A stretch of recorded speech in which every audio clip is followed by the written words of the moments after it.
What's going on, Jeromes? So Super Wildcard Weekend is upon us, and as a Vikings fan, it's kind of nice just to not have to stress about your team and just be able to watch all the games, and it is what it is, but we'll be back with a vengeance next year, bitches. But first day of Wildcard Weekend is in the books, and there's some stuff and things and stuff going on, and it's been pretty damn wild already. So first off was the Steelers and Bills was supposed to be today on Sunday, but inclement weather in the Buffalo area. Hey, weird lake effect, snow and cold and all that stuff in Buffalo. Who knew? But they're moving that to 3:30 p.m. Central Time, which is the only time zone, on Monday, back-to-back with Eagles and Bucks on Martin Luther King Day. So now the NFL goes 2-2-2, but I don't know, man. Like, the weather isn't changing that much, and I understand that they're definitely doing it for fan safety, getting here, there, they're everywhere. Bills fans, but I mean, it's tough because there isn't a perfect answer here, because yes, football is played in the elements. Yes, weather is a part of the game, and you can think back, like some of the most iconic images in NFL history, as captured by NFL films, has been weather games. You know, whether it be blizzard, whether it be snow, whether it be Ice Bowl 2, Ice Bowl 3, whatever. But I don't know, like there's a balance. And even if the Bills, all right, so the Bills are getting a new stadium. It does not have a roof, but even if the Bills had a retractable roof, I mean, the same issues are still there. And it's mainly travel for the fans to and from the game. But I don't know. I mean, there's still talk that they could even postpone this further till Tuesday. That's up in the air, since the weather on Monday ain't supposed to be much better. But then you get into competitive balance and seeding, because since it's a 2-7 matchup, it really affects the rest of the AFC bracket. And I mean, Saturday and Sunday are coming along pretty close, man. But can we just end this game? Because I feel like the Bills are probably going to win, and who knows if the Steelers are going to cover the 10 points. But either way, this game is going under. No big deal. Also, all right. So the Dolphins could have avoided all of this. The Dolphins could have avoided playing in the freezer in Kansas City, and the Dolphins could have avoided the scheduling stuff with the Bills if they would have just won their final regular season game and won the division. I mean, we could have had a wild card game in South Beach, but no, the Dolphins had to be dum-dums. It happens. But the first of the wild card games yesterday. So, not gonna lie, it was fun watching a game where you didn't really have skin in the game either way. But the Browns and the Texans in the Watson Bowl, and all the stories of jumping Joe Flacco and our boy Stefanski, and they're riding high with that defense, the best defense in the NFL. And even though they have injuries, they're rolling, they hating, and then Joe Flacco.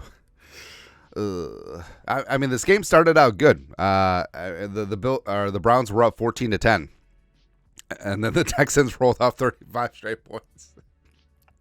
But the Browns, it was a good story.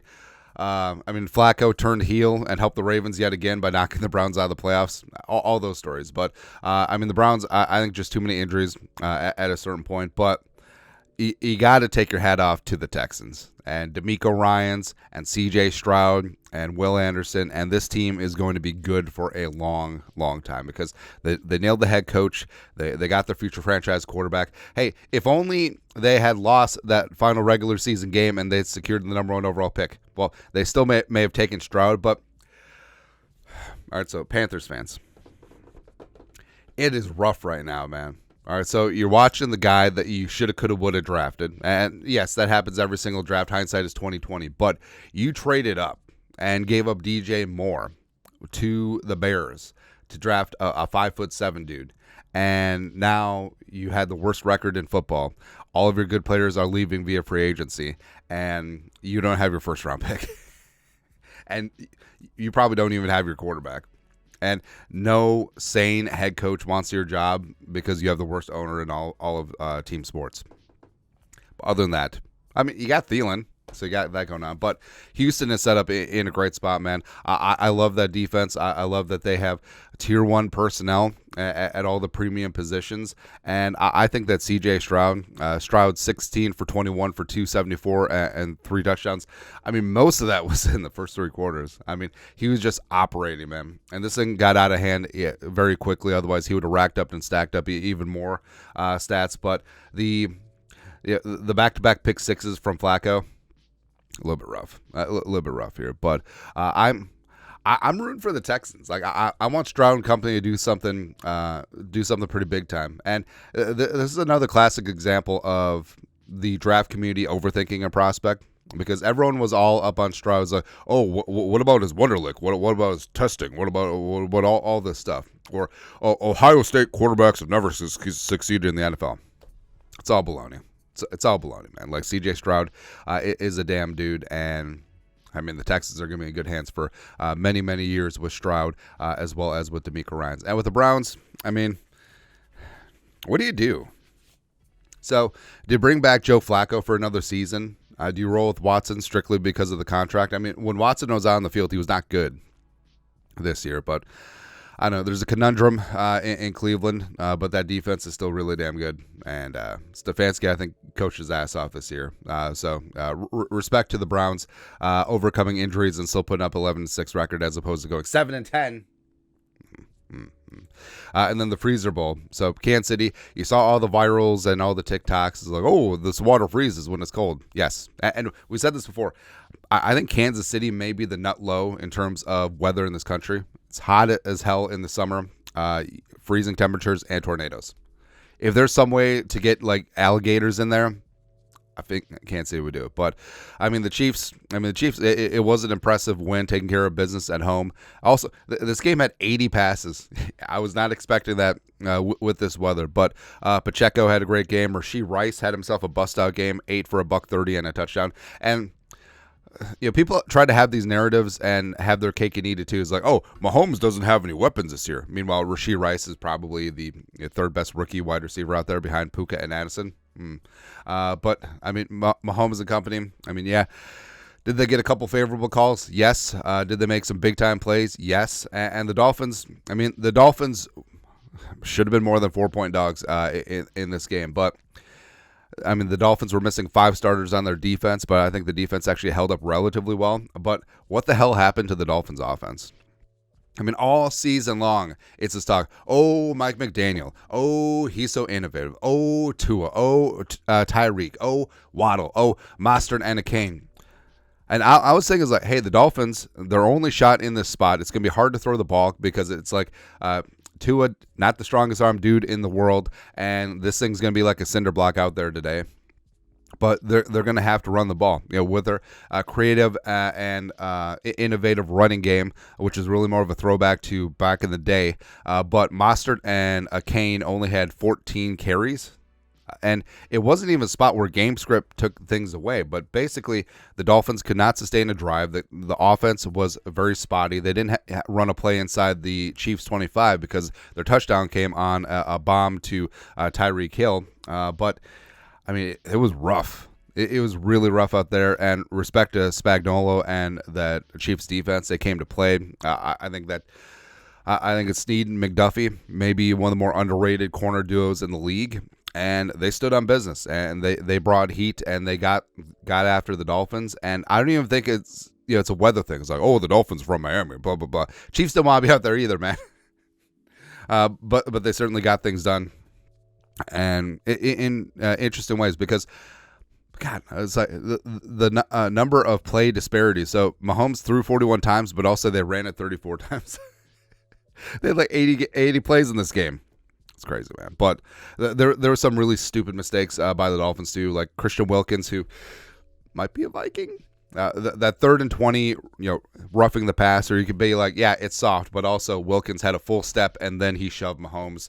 You can't have that in a high leverage spot where it would have changed the outcome of the game. Probably not, but would it have helped Daddy cover the teaser? The Dolphins plus 11.5, maybe, maybe. But either way, I mean, the Chiefs. I don't think that the Chiefs will go far in this playoffs, but You never know with Mahomes. You just never really know. Games today. So you got the Packers, Greasy Graham Green Bay Packers at the Cowboys. I mean, Dallas is a different monster at home. Of course, that's the Mike McCarthy Bowl. Blah, blah, blah, blah, blah. And, the national media is just creaming in their jeans over Jordan Love. Where, I feel like the national media, they like Stroud. It's a fun story. But the energy that they expend for Jordan Love should be spent on Stroud. It's actually really weird. It's almost like they always cream in their jeans for whoever the Packers quarterback is. It's crazy. But we'll see if Dak and company are frauds or not. No, I think C.D. Lamb's going to have a big-time game. I think Dan Quinn is going to have a little something for the 12-year-old boy and Jordan Love and the Packers. I think the Cowboys win pretty handily in this spot. And then the night game. Oh, by the way, the whole thing about people having to sign up for Peacock and getting so mad, I don't think it's more... I don't think it's a function of people not knowing technology. I think we finally hit the breaking point of like we have 27,000 apps. But how do you like NBC? Like you trick the world into paying $6 for Peacock, and then you give everyone Jason Garrett. It's great, man. It's great, but I don't know why people had such an issue with it, because it's like, how did you watch Thursday Night Football this year if you didn't have the Amazon Prime app? It's kind of weird. It's kind of weird, man. But the second game, Rams at Lions. So, this one was predicted and grooved. The whole Stafford returning to Detroit. Oh, Jared Goff playing the Rams. Oh, blah, blah, blah, blah, blah, blah, blah. But this may make me petty, but I hope the Lions get dump trucked. And I think the Rams are super dangerous right now because they got healthy at the right time, and Stafford and Puka and Cooper Kupp, as well as Kyron Williams, getting things done up front. Steve Avila has been a great rookie guard for them. Their offensive line is really starting to gel. Plus, they can get some interior push. They got Donald and company. So I think the Rams could be kind of plucky in the NFC this year. And then the two Monday games, Steelers at Bills. I don't know. Can we just get this game over with? Because I feel like the Steelers, they sort of luck box their way into the playoffs. I don't think they're going to do much with Mason Rudolph. They're 10-point dogs for a reason. The Bills, I feel like the Bills, they were 6-6 at their bye and then reeled off 5 straight wins to win the division. Respect. And I think, pardon the pun, I think they are the ultimate wild card, even though they won the division. But you don't know which Bills team is going to show up. You don't know if MVP Josh Allen or trash-ass Josh Allen is going to show up. So, again, let's just get this game over with and go ahead. Oh, by the way, but if the Bills win, that means there's going to be another home game in Buffalo, which is kind of funny. And then the Eagles with 17,000 injuries. Sirianni might be fired. Play the Bucks. Baker Mayfield's also banged up. Let's just get this game over with, too. But yeah, I'm looking forward to the two games today. I think they're going to be really good. And you're not rooting for the Cowboys to win. You're rooting for the Packers to lose. But also, I'm rooting for the Lions to lose. So go Cowboys. Ugh. And go Rams. There we go. That's what's going on today. But that's it. That's recapping what's been going on so far in Wild Card Weekend. Let us know your thoughts and our thoughts in the comment section below. Subscribe for daily Vikings takes. Want to support the work? Put a little something in the Venmo. But till next time, Skol, production value.